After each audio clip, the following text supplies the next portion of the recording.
আসসালামু আলাইকুম ওয়া রাহমাতুল্লাহি ওয়া বারাকাতুহু। আলহামদুলিল্লাহ ওয়াসসালাতু ওয়াসসালামু আলা রাসূলিল্লাহ আল্লাযী লা নাবিয়্যা বা'দা ওয়া আলা আলিহি ওয়া সাহবিহি আম্মা বাদ। সুপ্রিয় দর্শক, সাহাবায়ে কেরামের জীবন রাসূলের সাথে কেমন ছিল এ বিষয়ে আমরা অতীতে অনেক আলোচনা শুনেছি। ঠিক একই বিষয়ে আজকেও শুনব একজন বিশিষ্ট সাহাবী আবু দারদা রাদিয়াল্লাহু তাআলা আনহুর জীবন থেকে।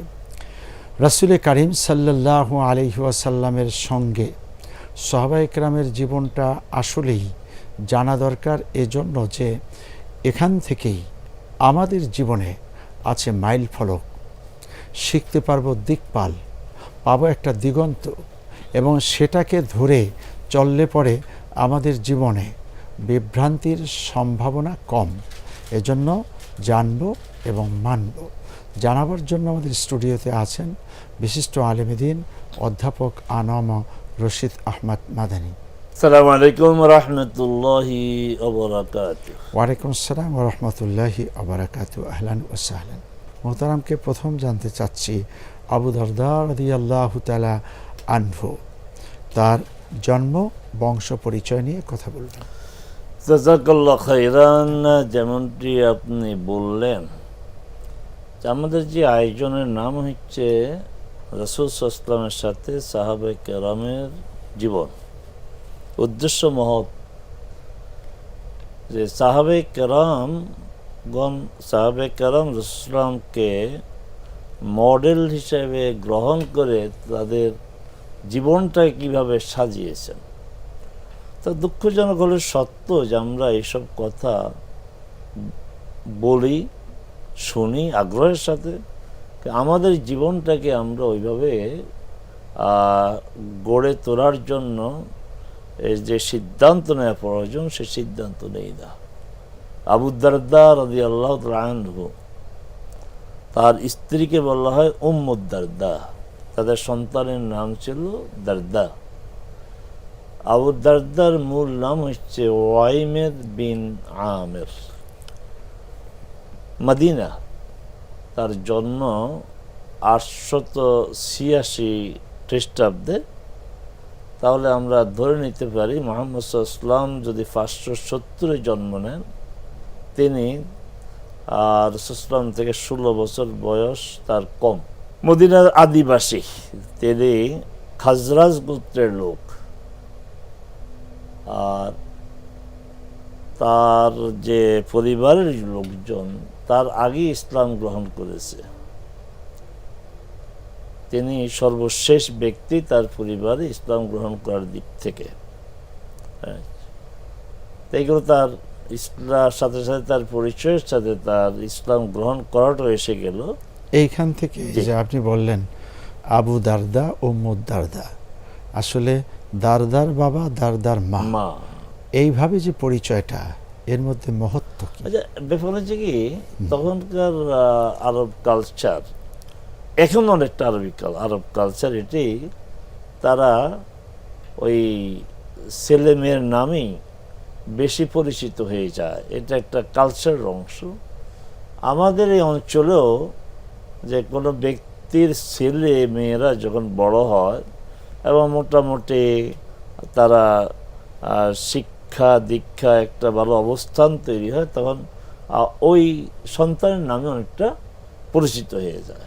আবার এটা বিপরীত তো পাই, ওমর ইবনুল খাত্তাব রাদিয়াল্লাহু তাআলা দেখা গেছে যে পিতার পরিচয় দিয়ে। হ্যাঁ, ওমর ইবনুল খাত্তাব, এটা দুইটি আছে।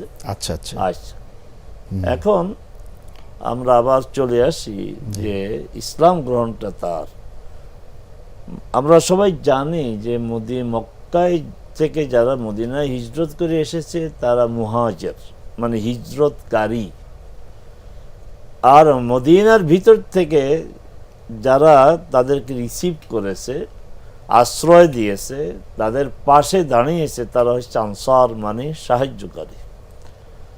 তো মুহাম্মদ সাল্লাল্লাহু আলাইহি ওয়াসাল্লাম হিজরত করে মদিনায় আসলেন, তখনও আবু দারদা মানে ওয়াইমের বিন আমের ইসলাম গ্রহণ করেননি। আমরা ইতিপূর্বে বলেছি, শুধু পরিবারের দিক থেকে তিনি সর্বশেষ ইসলাম গ্রহণকারী না।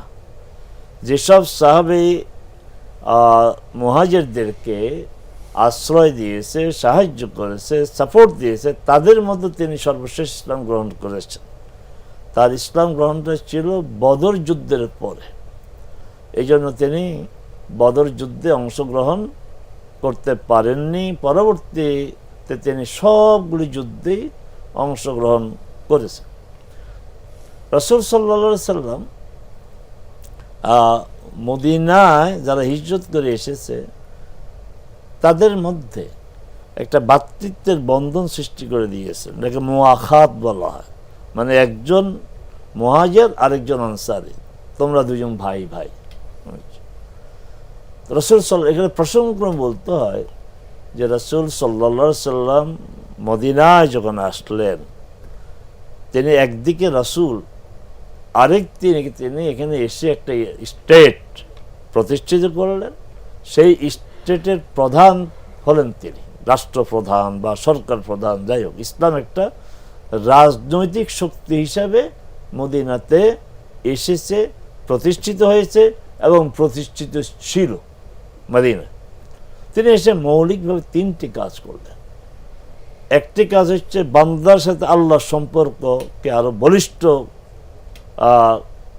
করে দিলেন। কিভাবে? মসজিদ নির্মাণের মাধ্যমে। কুবাতে এসে তিনি প্রথমেই মসজিদ নির্মাণ করলেন, সেটা মসজিদে কুবা।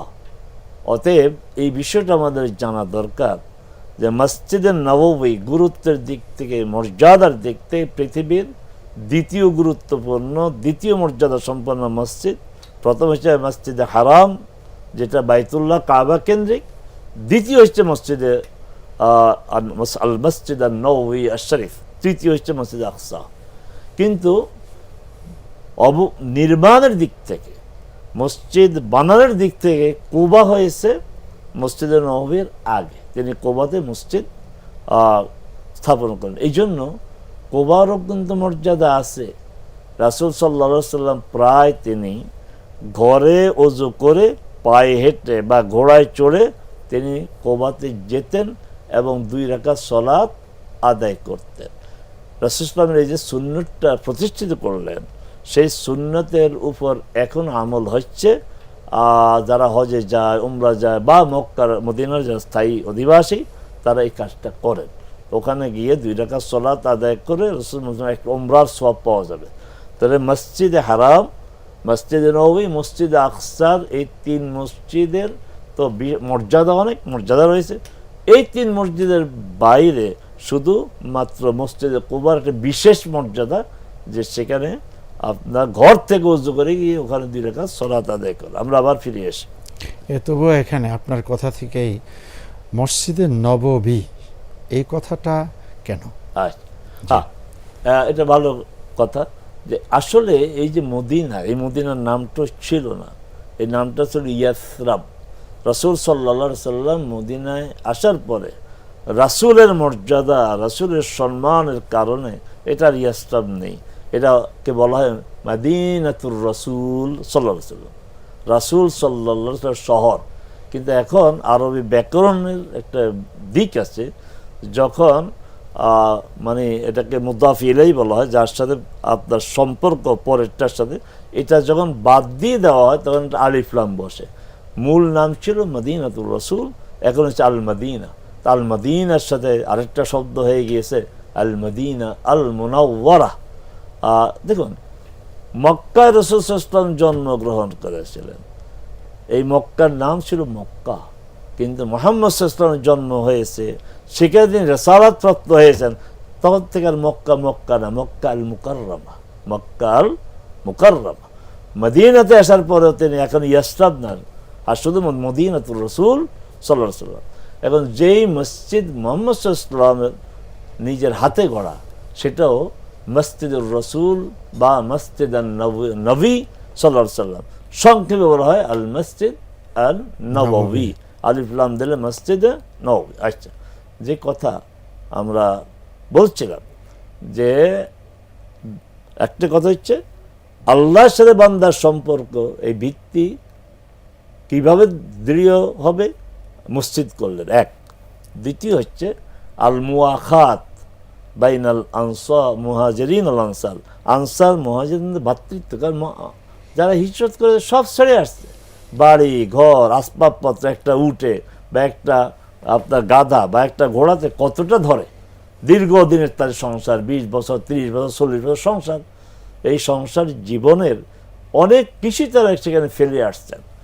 অতএব রাসূল সাল্লাল্লাহু আলাইহি ওয়াসাল্লাম মদিনায় যারা স্থায়ী আনসার, যারা খাজরাজ আউস, তাদের সাথে একজনের সাথে ভ্রাতৃত্বের বন্ধন স্থাপন করে দিলেন। সালমান ফারসি রাদিয়াল্লাহু তাআলার সাথে ভ্রাতৃত্বের সম্পর্ক করে দিলেন। এই যে আজকে যে সাহাবীকে আমরা নিয়ে আলোচনা করছি, উমাইর বিন আমের, যিনি আবু দারদা হিসেবে পরিচিত ইতিহাসে, এখন তারও আপনার ওয়াইমের বিন আমের হিসেবে কেউ চিনে না, তাকে আবু দারদা হিসাবে চিনে। এই হচ্ছে তার মোটামুটি ইসলাম গ্রহণ, মদিনায় অবস্থাদের সংক্ষিপ্ত আপনার আলোচনা।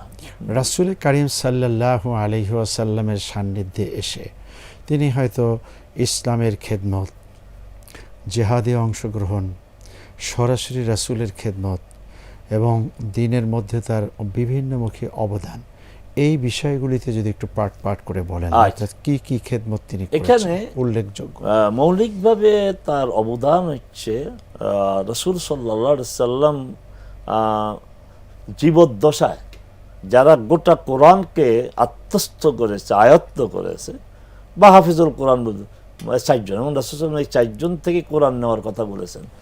এর মধ্যে আবু দারদা, যায়েদ বিন সাবেত, মুআদ এবং আবু যায়েদ, এই 4 জন। তো এটা কত বড় মর্যাদা রাসূলের জীবদ্দশায়, আর দাদা গোটা কোরআনকে আত্মস্থ করেছে, 1। 2, এই আমাদের ডক্টর শহীদুল ইসলাম সাহেব বড় আলেম এবং তিনি আবার হাফেজ, আলহামদুলিল্লাহ। এই হেফজের একটা নিয়ম আছে যে হেফজ পুরাটা করে পাট করে এটা আবার শুনাইতে হয়, তাহলে হেফজটা পরিপক্ক হয়, মানে টেকসই হয়। তো সাহাবে কেরাম এই কাজটা করতেন।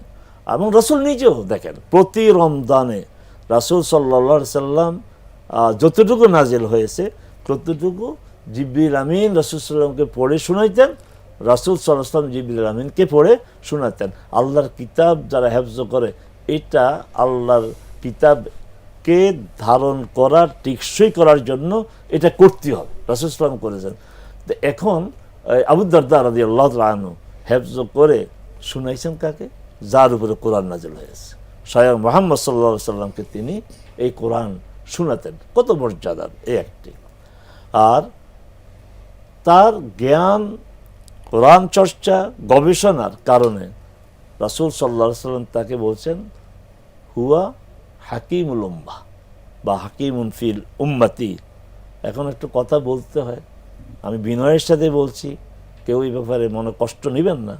রাসূল একজনকে হাকিমুল উম্মাহ বানালো, আর অনেক বছর পরে, শত শত বছর পরে আমরা এই সাহাবী, বিখ্যাত সাহাবীর পরিচয় হাকিমুল উম্মাহকে আমরা আড়াল করে দিয়ে আমরা এই অঞ্চলের একজন আলেমকে হাকিমুল উম্মাহ বানিয়ে দিয়েছি। এটা কি ইনসাফ? এটা কি ইনসাফ হয়েছে? একজন সাহাবীকে স্বয়ং রাসূল হাকিমুল উম্মাহ উপাধি দিয়েছে। আজকে উম্মাহ এটা জানেও না আবু দারদা ছিল হাকিমুল উম্মাহ। আমরা কোন সাহসে পরবর্তীতে 1000 বছর পরে এসে আমরা শ্রদ্ধার সাথে বলছি, অশ্রদ্ধা করব না, কিন্তু আর কোনো শব্দ আমরা ব্যবহার করতে পারলাম না। যে একজন সাহাবীকে রাসূল উপাধি দিল হাকিমুল উম্মাহ হিসাবে, আর সেই হাকিমুল উম্মাহ আমরা আরেকজনকে উপাধি দিয়ে দিলাম। এখন এই অঞ্চলের মুসলমানরা ওই লোকটিকে হাকিমুল উম্মাহ হিসাবে চেনে, আবু দারদাকে চেনে না। এটা আমাদের জন্য আপনার এটা কোনো অবস্থাতে একজন সাহাবীর প্রতি সুবিচার হয়নি। এটা হাকিমুল মুসলিম বা হাকিমুল যে কোনো একটা উপাধি দিয়ে দেন, এই এলাকার কোনো একটা কথা বলা যেত, হাকিমুল মিল্লাত জান্নাত। হ্যাঁ, কিন্তু ডাইরেক্ট সাহাবীর লকবটা, এই উপাধিটা অন্য কেউ দেয় নাই, সরাসরি রাসূল দিয়েছে। আর সেটা দেওয়ার কারণে একজন সাহাবী আসলেই মানুষের কাছ থেকে বিদায় হয়ে যাওয়া, দূরে সরে যাওয়াটা, এটা হয়েছে খুব দুঃখজনক। আপনি এখন বলেন, আপনি একজন আলেম, একজন গবেষক, এখন হাকিমুল উম্মাহ বলতে আবু দারদাকে কেউ বুঝে? জানেও না। এটা জানে না, এই জন্য আপনার দায়ী কারা?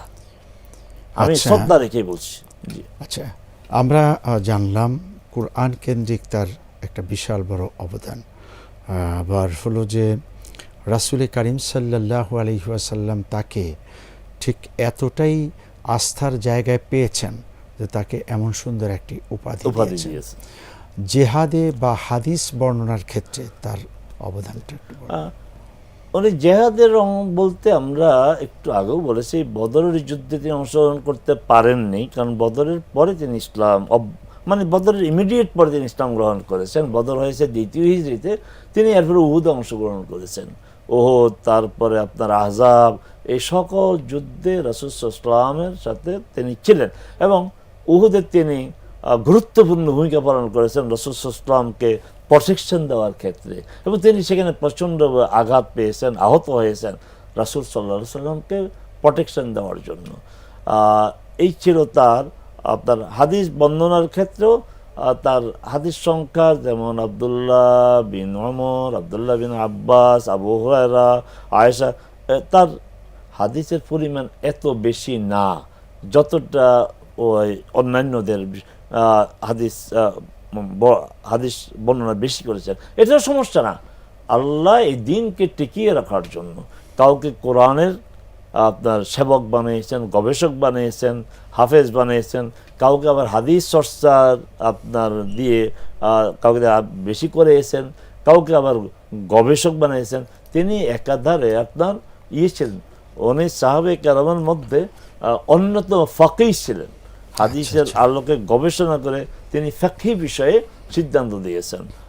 শেষ দিকে ওমর রাদিয়াল্লাহু আনহুর সময় তাকে ওমর রাদিয়াল্লাহু আনহু পাঠিয়ে দিলেন সিরিয়াতে। সেখানে কেন পাঠাচ্ছেন? চমৎকার কথা বলা হয়েছে ঐতিহাস, লিওফাক্কেহুম আদ-দ্বীন, সিরিয়াবাসীদেরকে দ্বীনের গভীর জ্ঞান দেওয়ার জন্য, তাদেরকে তালিম দেওয়ার জন্য। তাহলে বোঝা গেল কোনো এলাকায় যখন বড় আলেমের ঘাটতি থাকে তখন এক জায়গা থেকে আরেক জায়গায় এই ধরনের আলেম পাঠানো যায় না, পাঠানো উচিত দ্বীনের সহি জ্ঞানের জন্য, দ্বীনের অধিকতর জ্ঞানের জন্য, দ্বীনের গবেষণার জন্য পাঠানো দরকার। দেখুন কত বড় স্যাক্রিফাইস মদিনার স্থায়ী বাসিনী, যেখানে তার স্মৃতি মসজিদ নববী, যেখানে তার স্মৃতি মসজিদ নববীর পাশে রাসূল সাল্লাল্লাহু আলাইহি ওয়াসাল্লাম কবর, আপনার কবর, এই স্মৃতির জায়গাগুলো ছেড়ে দিয়েছেন ওমর রাদিয়াল্লাহু আনহু, আমিরুল মুমিনিন। তার এতাআত করতে হবে এবং সেই এতাআতের দাবি পূরণ করার জন্য এই তার ঘর বাড়ি মদিনা, মুহাম্মদ রাসূল সাল্লাল্লাহু আলাইহি ওয়াসাল্লাম, এই স্মৃতিগুলো সব বিসর্জন দিয়ে তিনি চলে গেলেন সিরিয়াতে এবং সেখানেই তার মৃত্যু হয়েছে দামেস্কে। ওসমান রাদিয়াল্লাহু আনহুর খেলাফতের আমলে মুআবিয়া রাদিয়াল্লাহু আমির ছিলেন সিরিয়ার। তিনি তাকে দামেস্কের কাজী, মানে বর্তমান সময়ে আমরা বলতে পারি চিফ জাস্টিস হিসাবে নিয়োগ দিয়েছিলেন। তিনি সেখানেই তিনি মানে মারা গিয়েছেন। আচ্ছা, ওইখানে যে কথাটা বলছিলেন যে দ্বীনের জ্ঞান অন্য জায়গায় পৌঁছিয়ে তাদেরকে জ্ঞানী বানাবার জন্য আলেমদেরকে, দায়ীদেরকে পাঠানো, এটা উচিত নয়, এটা অত্যাবশ্যক। অত্যাবশ্যক, হ্যাঁ, এটা প্রয়োজন, অত্যাবশ্যক। এটা সাপোর্টে তো আল্লাহ কথা বলেছেন, ফালাউলা নাফারা মিন কুল্লি, আপনি পড়েন আয়াতটা, ফালাউলা নাফারা মিন কুল্লি ফিরকাতিন তাইফাতুন লিয়াতাফাক্কাহু ফিদ-দ্বীন ওয়া লিয়ুনজিরু কওমাহুম ইযা রাজাউ ইলাইহিম লাআল্লাহুম ইয়াহজুরুন। তো এটা অত্যাবশ্যকীয় একটি কাজ। সেই কাজে সাহাবা একরাম যেমন দায়িত্ব পালন করছেন, আজকের পৃথিবীতেও কেউ কেউ সেটা করছেন এবং এটা করা উচিত, এটা করা উচিত। সেক্ষেত্রে বর্তমান পৃথিবীতে আমরা আরেকজন বন্ধুকে দেখতে পাই যিনি প্রশ্নের উত্তর দিয়ে পৃথিবীর মানুষকে অনেক দিন অজানা বিষয়ে জানিয়েছেন। সেটা আবার কিছু লোকেরা সহ্য করতে না পেরে তাকেও হিজরত করতে হয়েছে এবং বর্তমানে তিনি মুহাজির অবস্থাতে জীবন কাটাচ্ছেন। ভালো, মাশাআল্লাহ, আলহামদুলিল্লাহ, আমরা জানলাম। এটি হওয়া স্বাভাবিক, এটি হওয়া স্বাভাবিক। যারা প্রকৃত হক আপনার মানুষের তুলে ধরবে, অনেকে সহ্য করবে না। যেমন আপনার রাসূল সাল্লাল্লাহু আলাইহি ওয়াসাল্লাম যখন হেরাতে ওহী প্রাপ্ত হলেন, রিসালাত প্রাপ্ত হলেন, আম্মাজান খাদিজা রাদিয়াল্লাহু আনহা নিয়ে গেলেন ওয়ারাকা বিন নাওফলের কাছে। ওয়ারাকা বিন নাওফল আফসোস করে বললেন, হ্যাঁ, তোমার জাতি ঈদ ইউখরিজুকা কওমুক, তোমার জাতি যখন তোমাকে বের করে দিবে তখন আমি বেঁচে থাকতাম, আমি যদি তোমার যুবক থাকতাম আমি তোমার পক্ষে দাঁড়াতাম, তোমার পাশে থাকতাম ওদের মোকাবেলায়। তখন রাসূল একটু বিচলিত হলেন। আওয়া মুখরিজিয়াহুম, কি বলেন, তারা আমাকে এত ভালোবাসে সম্মান করে, তারা কি আমাকে বের করে দিবে? তখন সে দৃঢ়তার সাথে বলছেন, লাম ইয়াতি রাজুলুন কাত্তু বিমিসলি মা জিতা বিহি ইল্লা উদিয়া, যারাই হক নিয়ে এসেছে তোমার মতো এই সুস্পষ্ট দর্শন আদর্শের হেদায়েত নিয়ে আসছে, তাদের সাথে দুশ্মনী করা হয়েছে। তো মুহাম্মদ সাল্লাল্লাহু আলাইহি ওয়াসাল্লাম দুশ্মনী করা হয়েছে, রাসূলদের সাথে দুশ্মনী করে। এখনো যারা কোরআন সুন্নাহর আলোকে প্রকৃত হককে মানুষের উপস্থাপন করবে তাদের সাথে দুশ্মনী করা হবে, তাদের প্রতি শত্রুতা বিদ্বেষ পোষণ করা হবে। এমনকি যেমনটা আপনি বলছেন, তাকে হিজরতও করতে হবে, নিজের দেশ ত্যাগ করতে হবে। এই হিজরতের ব্যাপারটাও আল্লাহ রাব্বুল আলামিন বলেছেন সূরা আন-নহলের 41 এবং 42 নম্বর আয়াতে, আউযু বিল্লাহি মিনাশ শাইতানির রাজিম, ওয়াল্লাযীনা হাজারু ফিল্লাহি মিন বাদি মা যুলিমু লানুবব্বিয়ান্নাহুম ফিদ দুনিয়া হাসানা ওয়া লা আজরুল আখিরাতি আকবার লাউ কানু ইয়ালামুন আল্লাযীনা সাবারু ইলা রাব্বিহিম ইয়াতাওয়াক্কালুন। বন্ধুগণ, যাদের হিজরত আমরা খুঁজে খুঁজে পাই তাদের ব্যাপারটা এমনিতেই নয়। আল্লাহ পাকের বক্তব্যে পরিষ্কার, যে সমস্ত মানুষের উপরে জুলম হয়েছে, অত্যাচার হয়েছে, অবিচার হয়েছে, শেষ পর্যন্ত তিনি আল্লাহ পাকের দ্বীনের উপরেই অটল থেকেছেন, ধৈর্য ধারণ করেছেন, এমন মানুষেরা হিজরত করেছে। এটাই হবে স্বাভাবিক নিয়ম। অতএব হিজরত সহজে হয় না, জুলম অত্যাচারের পরে হয়। আবার সুসংবাদও আছে, এদের জন্য রয়েছে আল্লাহ রাব্বুল আলামিনের পক্ষ থেকে হাসানা এবং ওয়ালা আজরুল আখিরাতি আকবার, এবং পরকালে আল্লাহ পাকের পক্ষ থেকে রয়েছে বিশাল বড় পুরস্কার। মোহতারাম, মৃত্যুর ব্যাপারে আপনি 1-2 শব্দে বলেছেন। আবু দারদা রাদিয়াল্লাহু তাআলা আনহু এত বড় একজন প্রবীণ সাহাবী, তার মৃত্যুটা কিভাবে হলো, কোথায় হলো, এটা নিয়ে যদি আর একটু বলেন। যে আমি মৃত্যুটা কিভাবে হয়েছে এটা মানে সুস্পষ্টভাবে আমি তো পাইনি, তবে স্বাভাবিকভাবে যে মৃত্যু হয়েছে ওনার দামেস্কে হয়েছে, সিরিয়ার তখনকার যে রাজধানী দামেস্ক, এখনও সেই দামেস্কেই সিরিয়ার রাজধানী, সেখানে তার মৃত্যু হয়েছে।